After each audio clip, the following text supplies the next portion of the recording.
Hello everyone! Welcome back to my channel, and if you're new here, make sure to subscribe for more content like this. And in today's video, I'm going to be comparing questions that you guys asked where Hello everyone! Welcome back to my channel, and if you're new here, make sure to subscribe for more content like this.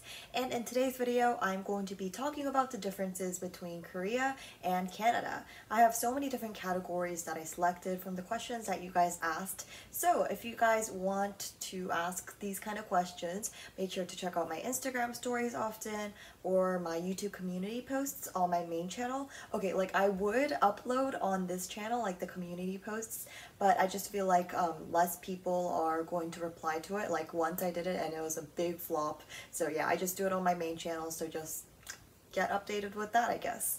So in today's video, part 1, I'm going to be answering the questions that you guys have about school, shopping, and then social issues. And then in part 2, I will be answering questions about food, weather, entertainment / activities, and the general lifestyle questions that you guys had. So with that being said, I feel like I first have to explain my own life story. We're not going to get too in depth to it, so don't worry. But if you do want to listen to my life stories, like my entirety of where I came from, to, you know, where I live and all of that, then you can check out those 2 videos that I made. I'll link it in the description.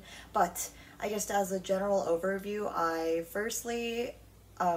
was born in Korea, and I was born and raised until the 1st grade, where I went to Texas. And the reason why was because of my dad's job. He's an engineer, so moves around often. And then in 4th grade, I went back to Korea, but it was a different place in Korea, like different from where I was born and raised from. And then in 7th grade, I came to Canada, and here I am. I'm still in Canada.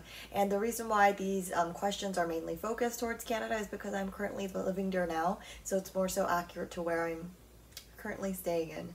So yeah, a lot of people ask questions about the US when I was asking about Canada, and so I just kind of assumed it's about Canada. But I guess we could talk about North America in general.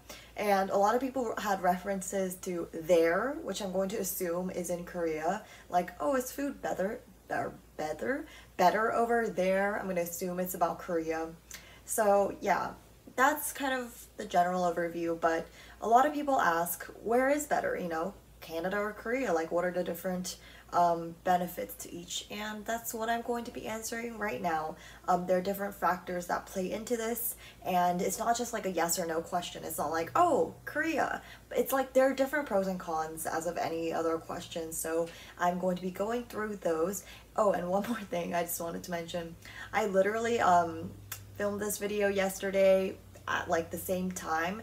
However, it got deleted, like some portion of it got deleted, which kind of ruins the entire quality of the video. So I just decided to refilm everything, so I'm very accustomed to these questions. It's not really like a surprise. I mean, obviously I copy and pasted all of it into a doc. It's 3 pages, just the questions, like no answers to these. So yeah, let's get started. Actually, firstly, because of that fiasco, I just want to check if there's enough storage so that this doesn't get deleted. Okay, so the first category that I asked about was questions that you guys had about school. So the first question is, I saw an article saying that South Korea is the 3rd country who has the best education system. Is this true? Yeah, I would agree so. That's pretty accurate. But honestly, it depends on what you mean by best education. Does it mean like you really, like the government cares for the students' mental health? Or does it just purely mean that it has a good education system and, you know, they teach well, they take that seriously? If you mean like the second one, like they take studying seriously, most definitely yes. I would definitely say that. Honestly, most Asian countries very much so care for the students' education. However, when it comes to mental health, I would feel like that isn't really, yeah, that's not very good. But yeah, we're gonna get into that a little bit later. So yeah, I would say that it's pretty accurate to say that they have one of the best education systems in the world, just because they're very, very serious about it, and it's taken way more seriously. How many times am I saying that? Compared to countries like Canada, where it's a little bit more free for students. Next question is there a winter break or a spring break when it comes to these countries? So, I guess for Korea, your semester, like semester 1, starts in like March, spring-ish. So it would start from them, and then semester one would end just before summer break. You have summer break, and then you go into semester two, which this concept might be foreign to you guys who are currently going into like US schools or Canada schools, because it would start in September and then until like winter break, I guess, ish, or maybe spring break. It really depends on what kind of school you go to. And then you would have your semester two, and then you would have summer break, and then it just kind of repeats. So that's kind of the idea there. And just because winter break is kind of treated like summer break in Korea, where it's like the break before your semester starts, it's a little bit different because winter break is longer, and I guess it's longer also because Koreans aren't really accustomed to snow that much. Like, it rarely ever snows. Like, it does snow, but it's like wow, it snowed today. Not like Canada, where it's like, oh, snow again. Like, that kind of thing. And in winter break, it might snow often, so it's like a little different, like difficult to go to places too. So yeah, I would say that's why winter break is a little bit longer. Otherwise, I would say it's pretty similar. It's just like the semesters that are different. And the next question is, does every school in Korea make people wear uniforms? So it depends on what school you're talking about. So elementary school, you can just wear whatever. But from middle school to high school, you do have to wear uniforms. Obviously, university doesn't have that. And yeah, I think school, I can't think of a school where you wouldn't wear uniforms when it comes to middle school and high school. I might be wrong, but I'm just kind of thinking about the norm. Yeah, every school does have uniforms. Whereas in Canada, I think you don't have uniforms as long as it's not like a Catholic schools. But even some Catholic schools, you can wear whatever. So yeah, definitely on a general level, you do not wear uniforms in Canada. Again, really depends on the school. Like, even in Korea, art schools, you still have to wear uniforms. Maybe it might be a little bit more stylish just because it's an art school, but still. And the next question is, how accurate is the K-drama portrayal of schools in Korea? I remember answering this in the last filming session. I went into a whole elaboration about it. Let's see if I can remember it today. I'm a little tired today, so we'll see. Because I was outside the entire day, door knocking for our bottle drive for band. Anyway, I would say that it's pretty accurate, but one thing that really isn't accurate is kind of like the breaks, the really, really long breaks. Because obviously it's a K-drama, they need some dialogue in there, so when they can find a dialogue is usually during breaks. It's really not that long, really not that big of a deal. However, oftentimes you'll also see some students go to like a convenience store within the school. That's very much so accurate. Students do that during break, but it's really not that long because, you know, it's a little bit of an exaggeration when it comes to K-dramas, and obviously they're not just going to be studying throughout the entire K-drama. That would be a very boring K-drama for sure. And actually, regarding that was a question that I think is really funny, which was, oh yeah, do they allow pillows and blankets like in the K-dramas? Blankets for sure, like those really thin blankets that usually girls use to cover up their skirts, or maybe they're just cold so they have it on. Like idols, you can also see sometimes they have those blankets on so that they can like cover themselves when they're wearing short skirts. But yeah, I would say it's pretty accurate. Pillows, depends on what kind of talking about, but I would say that no, it's not as common, but I guess really depends on what kind of pillows you're talking about. Blankets, definitely students do use it, and obviously it doesn't really interfere with your learning, so there you go. Next question is school longer in Korea than Canada?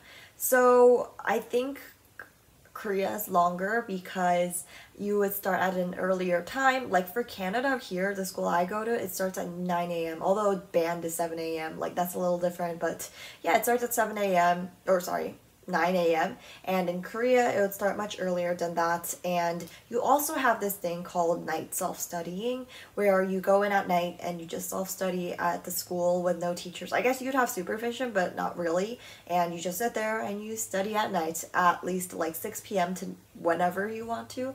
And also Korean students also have, I guess you would call it tutoring, where you kind of just get tutored. Hagwon is what you would call it. It's more like an academy, I guess, for studying, for not really extracurriculars for your main classes.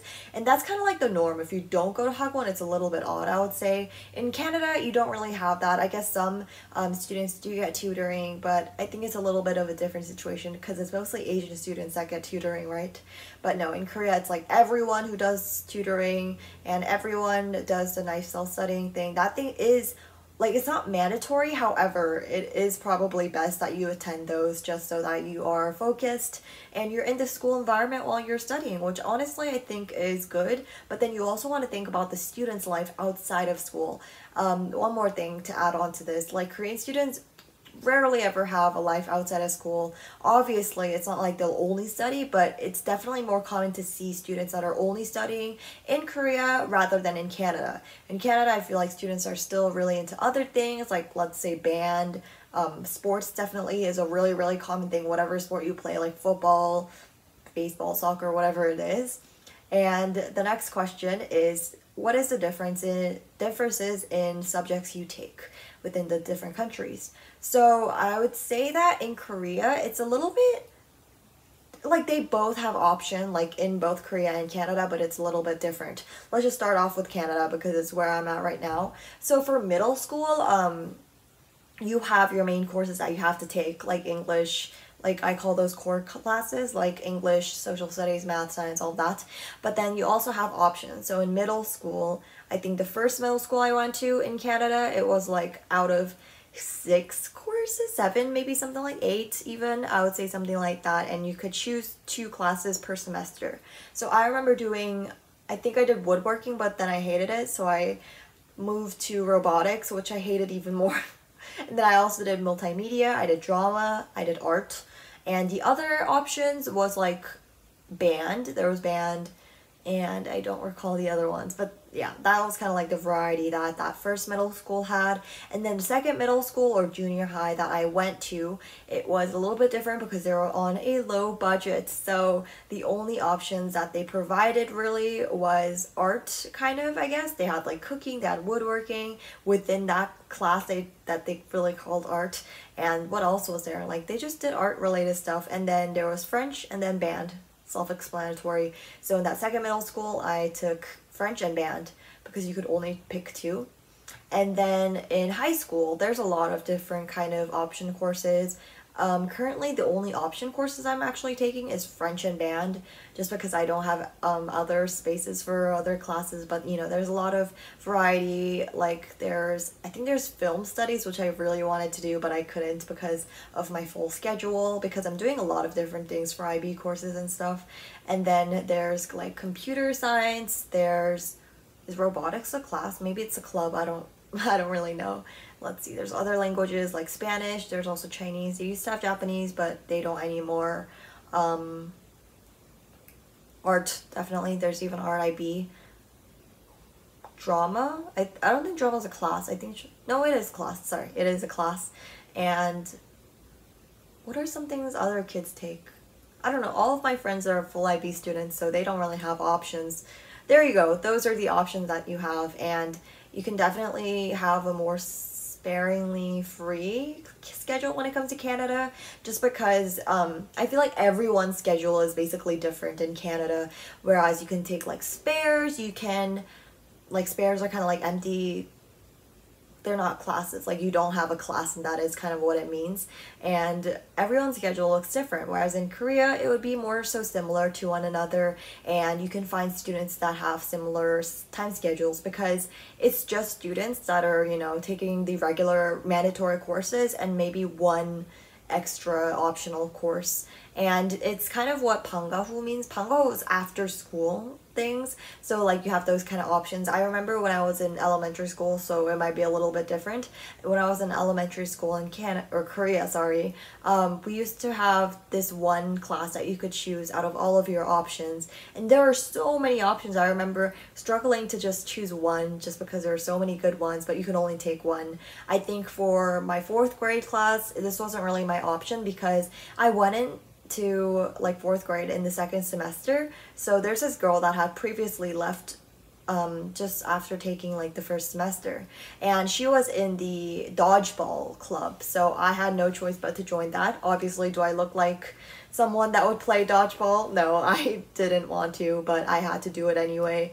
And in, let's see, I think in 5th grade I did I did Inventors Club. So basically in 5th grade I wanted to be an inventor. What a phase that was. Obviously does not happen. I truly think these days like inventors are not inventors because they we're like, oh man, that's really what I want to do in the future. I think it's just like a, wow, I was randomly doing this one thing and I figured out this invention. I think that's kind of how it goes. But anyway, I was in that club and I remember being the only girl in that club or in that pangahu class. So yeah, it was a little bit weird. And then in 6th grade, I was in this movie commentary class, but I really didn't enjoy that class much because you watch the movie, but then you also had to like write commentaries about it, and that was like a lot of work. So I remember not enjoying that too much. So there you go. There you have it. I would say that Canada has more spares, and you can kind of have control in your schedule, kind of compared to like university students, you could say. Oh my god, my jaw keeps popping every time I talk. Or is it my ear? I don't know. Anyway, yeah, that's what I would say. Oh, and something else that's different in Canada is that, sorry, my eyes are so itchy. I was like outside the entire day and I'm so tired, and I probably sound tired. Probably not the best time for me to film, but yeah, I remember, or not I remember, this is a fact. In Canada, you would have to go to your own classes, basically. Actually, I'm going to talk about that later, right? Now, let's just explain it now. So, in Canada, let's say you're going from this is just my own schedule. Let's say you're going from biology to English. Then, biology is on the first floor in my school, so I would go there and I would take the stairs and walk up to English, and that takes a while because breaks in Canada is very short. I would say in my school, at least, it's only 5 minutes, so it's not really like even a break. There's no time for you to like get a snack or anything. It's just literally traveling time, commuting time from one class to the next. So that's kind of how breaks work. Lunch is literally like 35 minutes. It's so short, and it's actually, I think it's bad for kids' health, but whatever. I don't even control that. So yeah, it's just like those short breaks that's basically commuting time. Whereas in Korea, students don't have to walk around during like from class to class. It's the teachers that walk around, which honestly I think is a lot more effective. Like imagine that, because like one teacher walking compared to like, I don't know, like 40 students walking is not very effective. And especially in times like these, it's especially not effective that you would have to walk around where there's a lot of traffic. In Canada, it's crazy. Just because my school is so big, you have to run into each other. You're basically squished like it's like a bus in Korea. It's crazy. Yeah, and it's not that great for COVID, especially when there are some kids that are not wearing their masks. I hate anti-maskers. I just wanted to say that right here and now. Lost my train of thought. Yeah, that's how breaks work, or I guess that's how commuting works. In Korea, I would say that there's more breaks, but no, there's not more breaks. There's less breaks, but it's a little bit longer, like time to go to the convenience store and things like that. In Canada, my classes are 90 minutes each, and so there's 4 of them, so that's kind of how it works. It's kind of like you have 4 subjects in the first semester and then 4 subjects in the second semester. Yeah, so long breaks in class. Wow, that was literally the next question, and okay, yeah, there you go. For breaks, it's kind of how that works. The next question is, are there more exams in Korea or Canada? I say there are overall more quizzes and exams in Canada, because they're like small quizzes and exams throughout the semester. Whereas in Korea, it's more like a midterm, a final, and then basically suno, obviously. But then in Canada, it's like within a unit, you would have like 2 to 3 quizzes, and then you have your unit test, and that makes up your unit mark. And you would have like 6 of those different units in a semester. Whereas in Korea, it really depends on the final exam. Like that's kind of where all of the weight is. Whereas in Canada, you do have those final exams, but it's also about what you've worked towards, I guess. I think Canada's method is a little bit more effective, because then students are on top of their toes all the time. But it also makes me very, very stressed. I need some water. Should I ask my sister for water?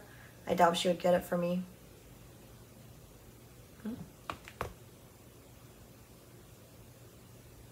Anyway, next. No, I need water. I'm gonna get water. Hydration is key, which is why you need to buy a tumbler from Moody. Not an ad, but no, I like this cup. It has a bubble tea thing, and oh, I moodified my laptop. Do you guys see that? Ah, they're like stickers and they're reusable. It's actually so cool. I gave some to my friend and my sister to put on their iPad. And I also put some on my mirror too. It just works well for like flat surfaces. So this is what it looks like. Yeah, it's so cool because literally you can just peel it right off. Hello? Yeah, you can just peel it right off. And it's reusable. And it has no kind of sticky feeling, I guess, to stickers, which is kind of odd. I don't know how that works, but whatever. Next question. Oh, yeah. Okay, so exams, we kind of already covered that. Okay, moving on to the next question. Wow, really diving deep into it. Is bullying more common?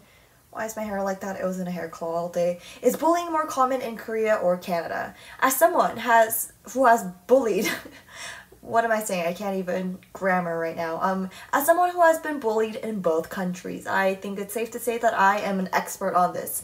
I would say that bullying is common everywhere in the world. It's not just one place where bullying's more higher. I mean, I guess statistically it could be higher, but I would say that there's bullying in both, guys. Just kids are petty, and if you're involved with that, you will be dragged into the pettiness too, I guess. And I would say that the difference though is that in Korea, there's more awareness and I guess more, what do you call those, like campaigns that go against like go for anti-bullying, and like teachers are more aware of it, like parents are more aware of it, and I guess that's like a nice support system. Obviously having those support system doesn't necessarily mean that the bullying rates are going to suddenly decrease. It's just nice to have that kind of support, whereas in Canada you tell your teachers and they really do not give a crap.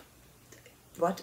They just don't give a crap about bullying, and if it's like you're being bullied, that's great. I guess we'll try to stop it, but not really. Like, and I feel like the perception that people have upon Canadians is that, oh, you guys are nice. Like, not necessarily. Like, there's still mean people in Canada, just like there's, you know, nice people and rude people in all countries. That's not really how it works. It's just that Canadians disclose themselves to be more nicer, I guess, and I would say that. I mean, even in the US, I've been bullied, like, I guess racism too, but I'm not really going to get into that because that's not really what the question is about. And a lot of people are worried that you'll get bullied in Korea if you move there as a foreigner. Yeah, definitely could happen, but that could honestly happen in other countries too, is what I like to believe. Like, you're going to get bullied no matter what, so don't be too afraid. I know that's not the most positive thing, but that's kind of my perception on that. Sorry. I had a really salty dinner, so, like, I need more water, I guess. It was this actually really good ramen place. We ordered a little bit too much. It was just my mom and my sister and I, and we ordered 2 ramens, one really big roll of sushi, and then we also ordered a really big poke bowl. We ate all of it. Anyway, thanks to me, I am the eater in my house, and my dad, I guess. But the next question is, why you have to wear slides in a Korean school? By slides, I'm gonna assume you're talking about like the sandal, I guess, the slippers that Korean students wear. If you don't know what I'm talking about, just search up like Korean slippers school, I guess, and it'll give you like these white slippers, I guess, that, yeah, with like the little holes. And so essentially the reason why students wear that, more so like younger students, like elementary school students wear that, is because it's kind of like to keep the environment clean, which honestly leads me to another discussion about like how kids take care of their school when they're like in different countries. But anyway, yeah, it's mainly to, like, let's say it's like a snowy day and you're shoes are like your regular shoes are dirty, then you can change into that. And it's not like an optional thing, you kind of have to change into these slippers, like the white ones. And yeah, it's kind of nice, I would say, just because it makes the school cleaner. And the reason why this is like in place is because students also clean their area on their own, which honestly I think this should be implemented in other countries like Canada too, but I'll get more into it. So what happens is like I guess every day students are assigned to clean a part of the school, and I think it's honestly every area except for the bathroom.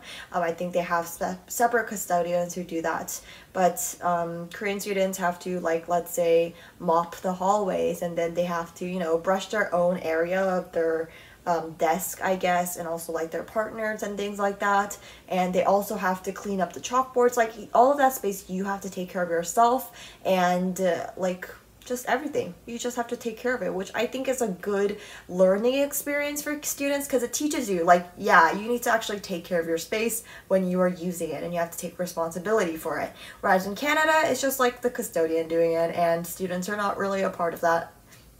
Yeah, I guess sometimes in movies though, you would see like students, like in North America, they have to clean up the bathroom themselves because they did something wrong or something, I guess. I mean, you would see that in Korean dramas. Or is that just Korean dramas? Am I hallucinating? I don't know. But yeah, that's how it works in Korea. So it's just like to keep the area a little bit more clean. I guess in Canada, people wear like their extra shoes too, just because it's so often to wear boots during winter, but I wouldn't say that it's just like slippers. I don't really see people wearing slippers at school. Maybe Birkenstocks, but that's a little bit different.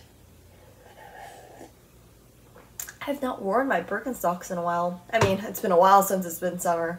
Okay, next is the pressure of studying on students the same in both countries? Like I said, most definitely not the same. The pressure on South Korean students are so crazy when it comes to studying, and it just is not even incomparable. It's just incomparable to students in Canada, just because they don't get that same pressure from society, from their parents. You know, I guess Asian students would understand, but still, the pressure that you have is nothing compared. Like, even if you're the same Asian, I think in Korea, the pressure is so much bigger, just because the impact of studying it has on the future is crazy. Like, even in Canada, let's say you weren't going to a super prestigious, like, university, you could still have a pretty good life. Like, you can live fairly well, you can even be in a high position. Whereas in Korea, if you haven't graduated from the best major, from the best university, like the Sky University, which is 서울대, 고려대, and then 연세대, then you probably don't have a great future ahead of you, is kind of how it's portrayed as.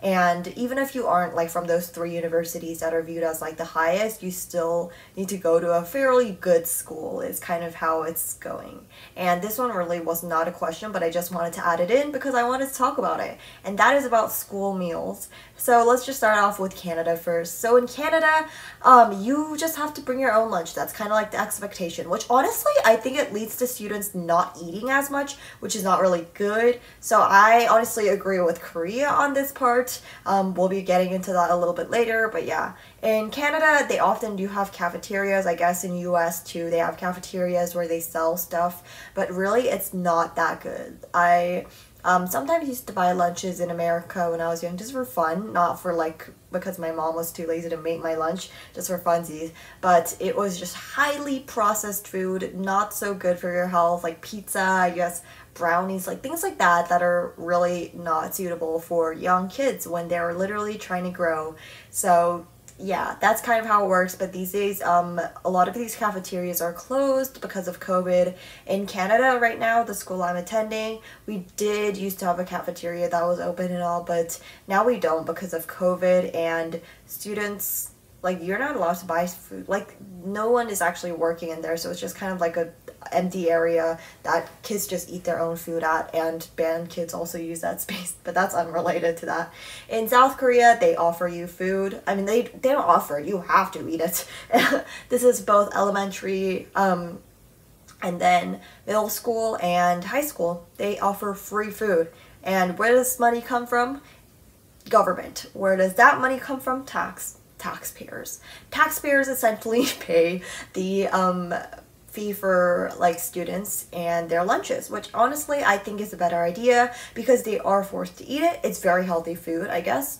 I guess some parts of it isn't too healthy, but it's still fun. Like they can enjoy the food, and yeah, I think that's a much better idea. So when I was in Korea, they had really, really good food, and I heard that the middle school that was associated with that elementary school was not that good. Like the high school food was not good. The middle school food was not good. Like how it works is like, let's say you go to, I don't know, I'm trying to think of the most basic name, Smith. Let's say you go to Smith Elementary School. Kids usually go to Smith Middle School after that, and then they go to Smith High School, and they're literally lined together, which I think is the cutest thing ever. I visited there back again, and yeah, it was still the same, which I think is very cool. Oh, my mom is calling me. Just wait a sec. Wow, what happened to Irene? I actually studied. Crazy, I know. But let's go back to filming this video. Yeah. Why is my hair so crazy? This is what happens when I put it in a hair claw. Like some parts of it like just poof up and it looks really ridiculous. But then at some times it looks like I have like curls in my hair. But that is not right now. Yeah. Okay. Now let's go on to the next talking point. Yes, we were still talking about school meals. I remember I didn't leave off about talking about the good food. Yeah, let's just talk about the variety of food that Korea offers to students. So back when I was in Korea, there were just a lot of different foods. Like there's like a whole monthly calendar full of like the meal plans, I guess, and every single month there was different kind of food. So I guess on a normal day it would be like rice, maybe like a soup, I guess 3 kind of different side dishes, which is kind of like banchan in Korea.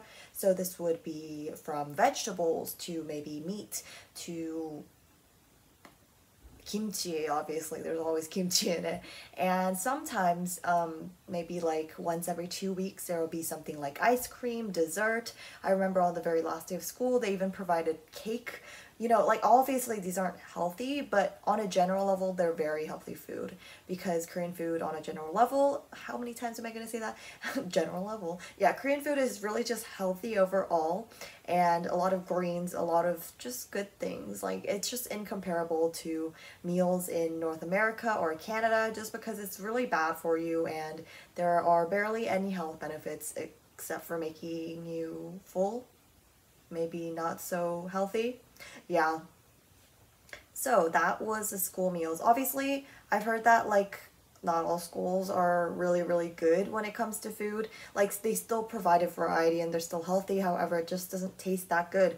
I think I just got lucky. So it really depends on the school that you go to. Who knows? Maybe in Canada or US, you get a school that gets really, really healthy meals, but I doubt it. I would say that there's more schools that have really, really good food in Korea compared to, no. Like I would say there's less schools in Korea that have bad food than I guess in the US where there's like good food, if that makes sense. Yeah, okay, I hope that makes sense. Basically, good versus bad. Okay, the next question is, are students allowed to carry phones in Canada or Korea like during class time? So, again, I think it really depends on the school, but Korea, for sure, you cannot carry your phones. You have to have it in your backpack, and sometimes Koreans also have like these cubbies where you can store your stuff in, like your personal stuff.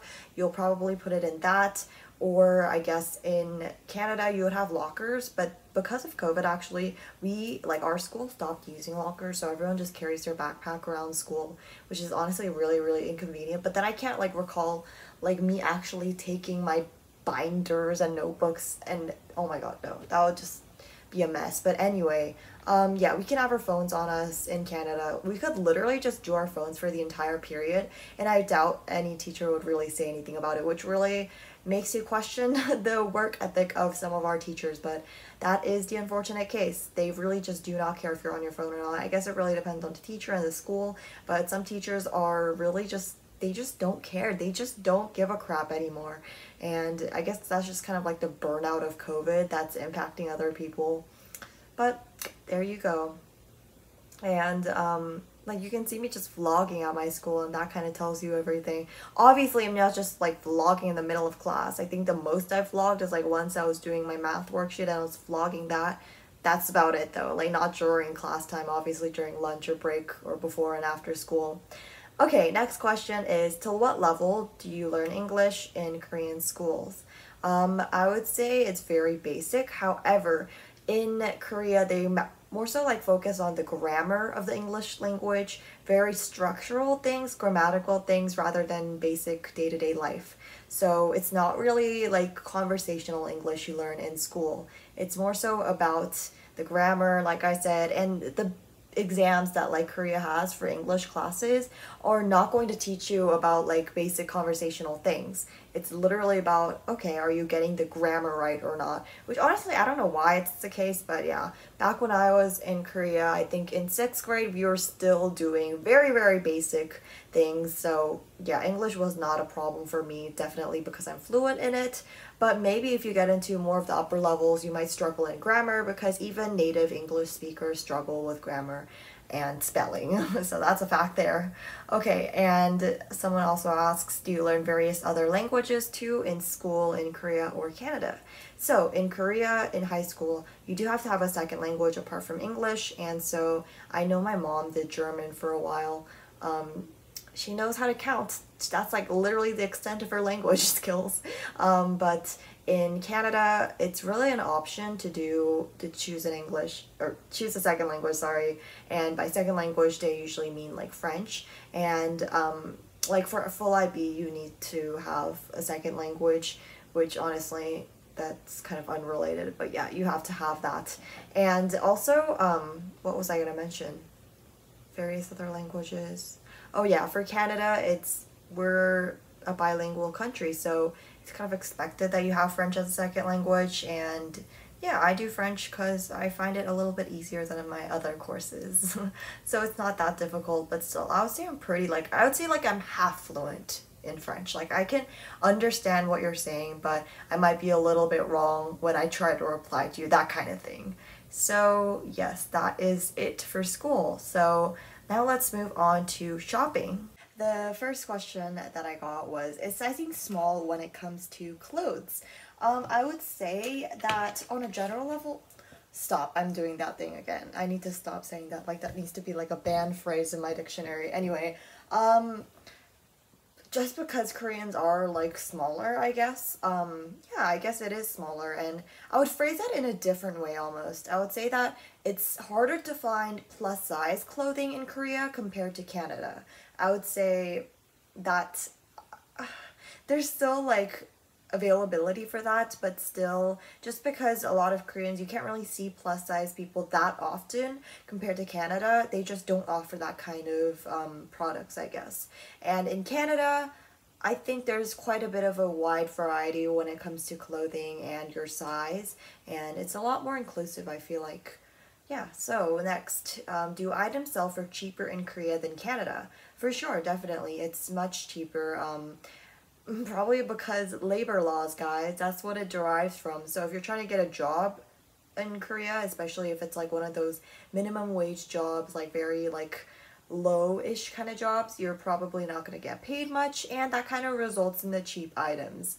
So it's like fair, I guess, in a way. I don't know, but it is definitely cheaper, and that might not be the best thing because, you know what, who knows, maybe they're using poor children from wherever to make these kind of items for a cheap price, and you know, might not be the best idea. But I guess if you're trying to find Korean items in Canada, it's very much so overpriced, or anything that's kind of like global, I guess, produced. Like if you're trying to find like, I don't know, like Japanese things in Canada, it's going to be more expensive because of the costs from taking it to wherever to Canada. So there you go.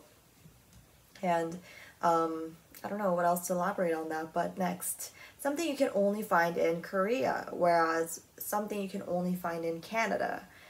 Something you can only find in Korea, so many things, guys. I guess you could also find the same things in Canada, it's just gonna be way overpriced and just not worth the price at that point. And honestly, I can't think of anything that you can only find in Canada. I truly can't. Maybe some food, we'll be mentioning that in part two, but I really can't think of any physical products that you can only find in Canada, whereas in Korea they don't sell it.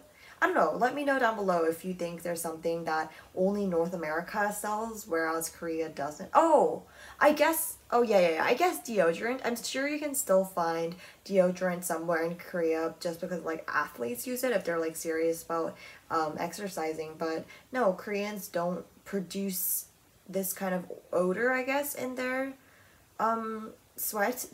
Like, we still sweat, but it's not going to be smelly, and so because of that they don't really use deodorant. I love how I'm like changing between we and they, but we, I guess, yeah, we don't really use deodorant. I honestly did not know that was a thing until I like, because like as a child not many people are using deodorant, but yeah, when I came to Canada they were like, you guys have to use deodorant, you guys stink, and I was like, I have to use deodorant, like for real? And I was so confused. But yeah, that is where my culture shock came from, because we don't use deodorant. It's not a thing. So there you go, I guess. I'm sure you can still find it, but yeah. I would say that it's a little bit more difficult to find tampons in Korea compared to Canada. Most Koreans just use pads. Yeah, that's just kind of like the norm, I guess. Who knows? I'm not, you know, I don't know every private information of every female in Korea, but I think it's just easier to find pads. If you go to like that kind of sanitary product section for women, you can see a lot more pads compared to tampons. I actually don't think I've ever seen a tampon in Korea, but maybe I'm just looking at the wrong places. I don't know. I don't specifically go around looking for tampons, and honestly I don't really do the sanitary product shopping myself. My mom does it for me, which I'm grateful for. But yeah, I guess in Canada more so people use, I would say it's a wide variety. People use both pads and tampons, but I think tampons are a little bit more common. Okay, next. I think that's kind of like, you guys already know about that though. Next question is, are people more fashionable in Korea or Canada? Okay, so this is a good question. So I think it really depends on the age range that we're talking about here. So like, are we talking about teenagers, or are we talking about more so young people, like young adults, like 20 to 30-year-olds? Firstly, let's talk about kids. I think teenagers, like from maybe my age to like my sister's age, which is like, you know, I'll say like, even though my sister's in grade 8, I would say like grade 6 to grade 12 maybe, those kind of people. In Korea, people honestly just wear the same thing, teenagers, just because they want to fit in. Literally when I went there last summer, all I saw were kids only wearing black and occasionally white. Like, that's literally all I see. You go outside and there's like these kids wearing black, maybe athletic styles, like shorts that go up to maybe above your knees, like during the summer, and then like a somewhat oversized black shirt. Like, that's literally all you see. It's actually kind of weird, just because all of the teenagers look the same in that sense, just because they really don't like develop individuality, just because they want to fit in. And I think in Korea, fitting in is really, really important when it comes to kids. Like, they really want to fit in order to make friends, and if you're different, you're kind of viewed upon as weird, and that's kind of like a society thing. But in Canada, everyone develops their style even from a young age, and I feel like this is also rooted because we don't have to wear uniforms, and so we can kind of develop our own style and our own sense of individuality, whereas in Korea that's a little bit more difficult. So if you see like Canadian teenagers, you can't guess what they're wearing, honestly, because everyone almost wears different things. And I feel like I guess one common thing is that most people wear jeans to school, at least at my school, and hoodies are quite common, but it really just depends on the person, and you'll see a lot of more unique styles in Canada, whereas in Korea you wouldn't really see that unless they're probably getting bullied, and you should really be watching out for them because they are probably not having a fun time. So yes, but compared to that and to 20 to 30-year-olds, I'll say that in Korea you can see a lot of more people that actually try to kind of dress well. Like, let's just talk about women, just because I don't care about men. When you're just on like the train, like the subway train, you'll see a lot of women that try to dress up, I guess, even for work, you'll be like, oh, that person kind of tried today and, you know, try to look good, I guess. Whereas in Canada, you just see them in whatever, you know, like you don't see people dressing up that much. And to be honest, just because there's not like a common transportation that people use, they just kind of go in cars in Canada. Whereas in Korea, you mostly like take the subway train or a bus. So it's kind of easier to see people all in one. But in Canada, on a general level, stop, Irene. I wouldn't say that people really try and, you know, put some style into their outfits. So that's my take on that. But obviously that could be different. Maybe it's because I don't live in like the core city of Toronto where people are, you know, girl bosses and they really care about fashion. But I would say that in Korea, people care more about fashion, especially at that age. Teenagers, a different story. Which honestly makes me wonder, like, what kind of, like, they're so lost on a sense of individuality at such a young age and they suddenly develop one. I don't know where that comes from. Maybe it's just become, I guess in university it's kind of when they start to develop that sense. Yeah. Okay, next question is how big are shopping malls in Canada compared to Korea? So I think on a, oh my god, I was about to say on a general level again, guys, low-key, I'm addicted to flipping my bangs these days. Yeah. Although at school it's a little bit risky because you could look like really weird, like this one piece of hair that's just sticking out. I would say that there's more shopping malls in Canada compared to Korea. Just because there aren't that many small business stores, just small stores in general that sell clothes. And I'm talking about clothes here just because that's kind of what you would think of when it comes to malls. But in Korea, there's a lot more small businesses and tiny shops when you just kind of walk by your street. Whereas in Canada, there's only, really when it comes to shopping, yeah, there's only malls. Yeah, and the size, oof, that's a little bit difficult. I wouldn't really compare sizes. And it's difficult to choose which kind of shopping mall you're talking about in Korea because in Canada, you've only got the basic malls, you know, like inside those malls, there's Nike, there's like Lululemon, things like that. But in Korea, there's so many different kinds of malls. There's like the department stores, there's like the market malls, I guess you could say. There's like the smaller malls. I don't know which one you're talking about. So I would just say that wide variety, Korea. Less variety, Canada. And I think this kind of also connects to how people enjoy shopping in Korea. Whereas in Canada, that's not really like a common thing. Like enjoying shopping isn't really a thing. I would say that people have a lot more different hobbies compared to just shopping. But in Korea, people take shopping very seriously. Yeah. Next question is, where do you prefer to shop? So just asking me. I would say Korea. And that's so easy. Korea, period. Just because there's more wide variety, it's cheaper. What more could you ask for, right? And it really, like, Korea really knows how to target young audiences. Like, they know what young audiences like. They know how to follow the trend. There's a lot of, you know, trendy things that are always on, like, sale. By the way, in Korea, on sale means, like, you have a discount. But here it just means it's selling, you know? I thought that was so, yeah, weird. I thought that was, like, a culture shock almost because I was like, oh, there's no sale. Like sale in Korea is like discount. But here sale is just like it's selling. Yeah.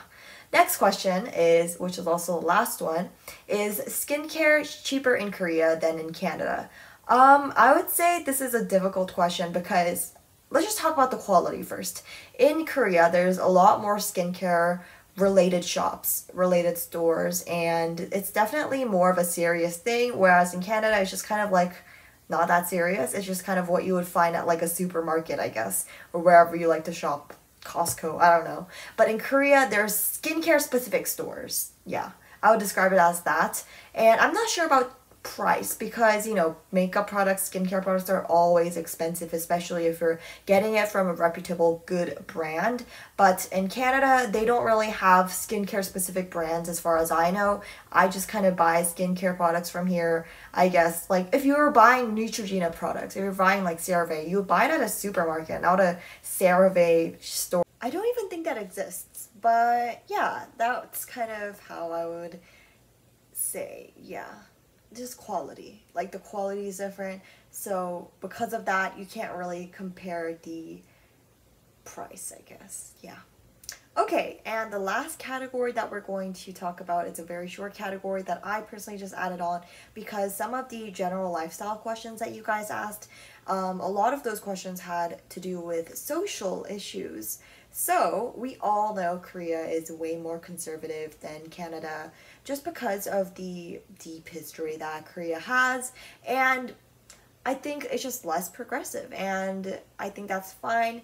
But when the issue comes in is, I guess, issues such as like racism, sexism, homophobia.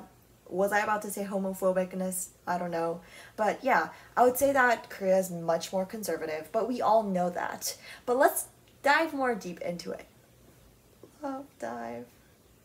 Social issues dive. Anyway, I would say that Korea's racism is quite obvious. Like, you guys all like expect Korea to be super racist against foreigners, super racist against, anyone that really isn't Korean. Yeah. And yeah, they are racist. You are correct. However, I would like to say that all countries are racist. It's not just Korea. And I feel like the only reason why people focus on Korea's racism is because, Korea is gaining more popularity and more recognition on a more global level, and people tend to focus on the negative stuff as well. But in Canada, racism is also pretty bad. I know you would expect Canada to be, all rainbows and unicorns and whatever cupcakes, but not really. There's a lot of racism in Canada too, especially against, black people, against Asians, just any POC you see, any non-white person, I would say has faced racism at least twice in their life, and definitely that was the case for me too. Not only Canada, but US too, definitely. Some could argue that US is even worse. But the comparison between Korea and Canada is that Koreans, even though they think racist thoughts, I guess, when they see a foreigner, they might stare, they might, maybe if they're really rude, they might make a snarky comment about race, which honestly is so terrible. Yeah, it's terrible. But honestly, I think Korea's getting really better at it. Like, this is just one example out of my very small, humble life, but we were on a train once, going from Busan, I think. Maybe I'm wrong. Somewhere to Seoul, yeah. And there was this, just this black dude, and he was like, was it a lady? I think these are two different instances that I'm mixing up together. There was one instance where we were on a train. Why all these trains? I don't know. And it was this black dude, and he happened to sit next to my mom, and they made like good conversation because he could speak English, and my mom, she could speak English too. Let's just say that. No, I'm just kidding. I'm being so mean, but no. Although she's not 100% fluent, she can definitely speak English. Anyway, yeah, and no one was staring. Like, everyone minds their own business, I feel like, in Korea.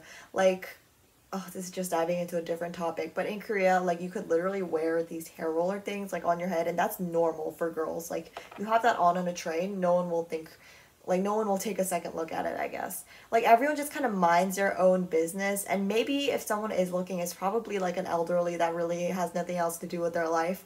And, yeah, no, just people don't care, especially if you're, like, different from others, especially if you're I guess, a non-Asian in Korea.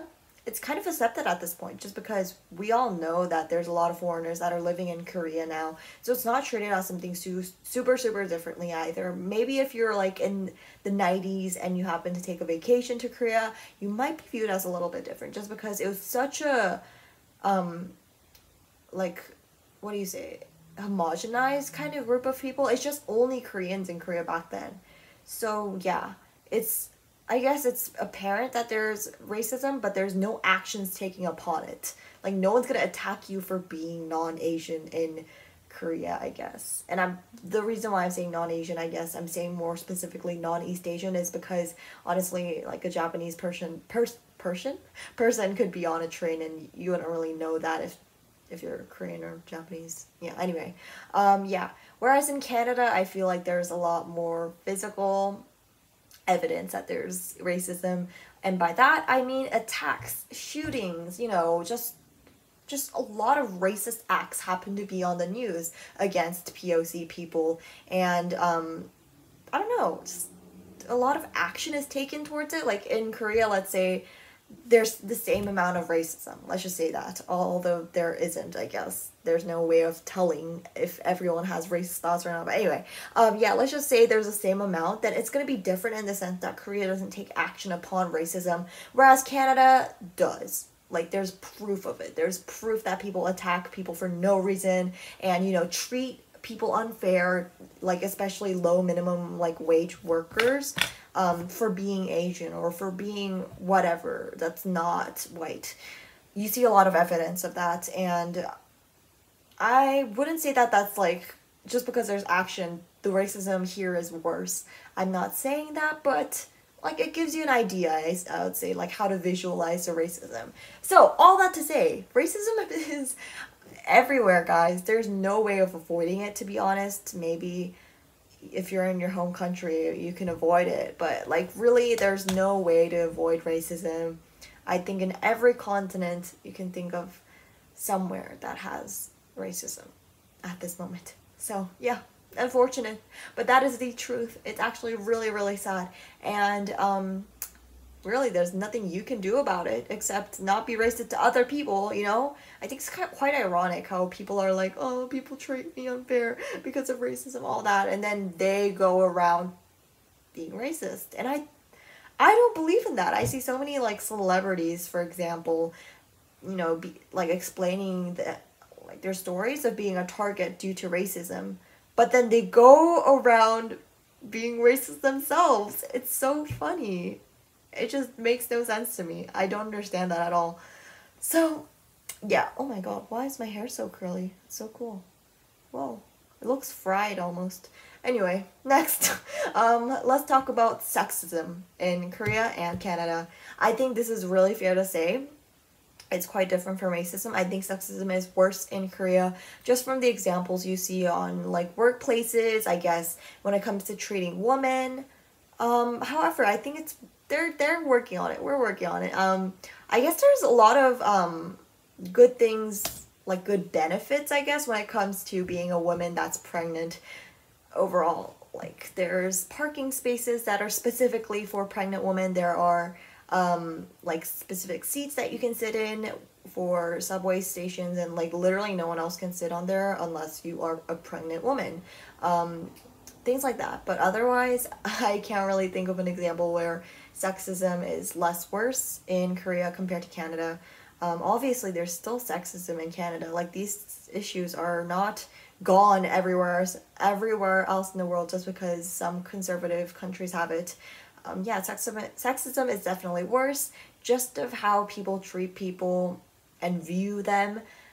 I think this is also has to do with old traditions that just don't die. Like, let's say on holidays, like where family are together and you usually have a really good meal and, you know, have a good time. The men are just sitting there doing absolutely nothing. It actually angers me so much. Like the men and children, I guess. Whereas the women are in the kitchen and they are, you know, working together to make the food. That angers me so much to think about it. I mean, when I was a child, that was kind of like the norm. Like, let's say you're just with your cousins and you'll probably just sit there with the men, I guess. Like the men will be talking and the children will be playing, I guess. And then the women just make the food. That's kind of like one example. Obviously, that's different in every country. Or, sorry, every family is what I meant. Yeah, it's kind of bad. Next, moving on to homophobia. Definitely worse in Korea, like I said. Very similar to sexism, I feel like. First of all, homophobic is just not like I can't even talk. Like, same-sex marriage is literally illegal in Korea. I think that tells you everything you need to know. And is it just how many countries in Asia have that? Same-sex marriage, Asia, countries. I know Taiwan. What else though? There are currently 29 countries, well, where same-sex marriage is legal? Really? Only 29? Am I reading this correctly? Oh. Oh, 31 countries. Okay. Okay. Yeah, so it's Argentina, Australia, Austria, Belgium, Brazil, Canada, Chile, Colombia, Costa Rica, Denmark, Ecuador, Finland, France, Germany, Iceland, Ireland, Luxembourg, Malta, Mexico, the Netherlands, New Zealand, Norway, Portugal, South Africa, Spain, Sweden, Switzerland, Taiwan, the United Kingdom, and USA, and then Uruguay? Something like that. Yeah. 31 countries, and one of them is not Korea. Yeah, I think it's just, again, a lot of old people don't agree with same-sex marriage just because it's not what they're used to. Like, it's just not the norm. Yeah. Which honestly makes me really sad if you think about, like LGBTQ people in Korea at olden times, I guess. Like, how they would feel about it. That's really sad. I would actually like to do more research on that, but... And what else? What else was I going to talk about? Oh, I didn't have any speaking points for this because it was a very last minute topic that I was going to talk about. But, yeah, I think Korea is definitely working on this as well. A lot of new, like, Gen Z, they're definitely more open to it, and it's not, like, something weird anymore, which it definitely shouldn't be. But I think definitely older people are not as used to it, and they don't accept it.